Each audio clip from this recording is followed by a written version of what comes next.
तहरीक इंसाफ की जानिब से इस्लामाबाद में रास्तों की बंदिश का ये मामला है। कानून नाफिज करने वाले इदारों का रात गए अहम इजलास। ज़राए के मुताबिक PTI के अहम रहनुमाओं के खिलाफ क्रैक डाउन का फैसला किया गया है।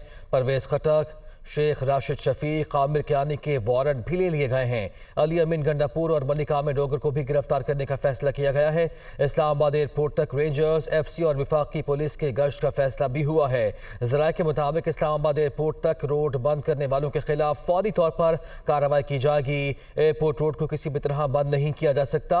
इजलास में ये अहम फैसला हुआ है। तफसीलात जान लेते हैं, हमारे नुमाइंदे कमरुल मुनव्वर हमारे साथ मौजूद हैं। कमर आगाह कीजिए।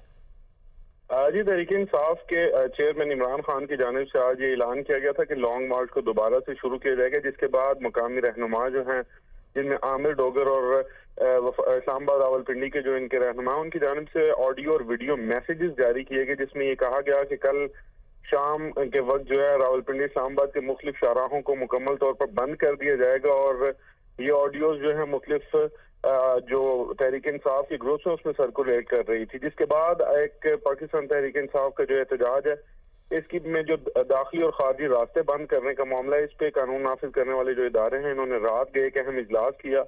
इजलास के अंदर जो ये चीजें सामने आई हैं कि पाकिस्तान तहरीक इंसाफ के अहम रहनुमाओं के खिलाफ क्रैकडाउन किया जाएगा, जिसमें परवेज खटक, शेख राशिद शफीक, आमिर कियानी और अली अमीन गंडापुर और आमिर डोगर शामिल है।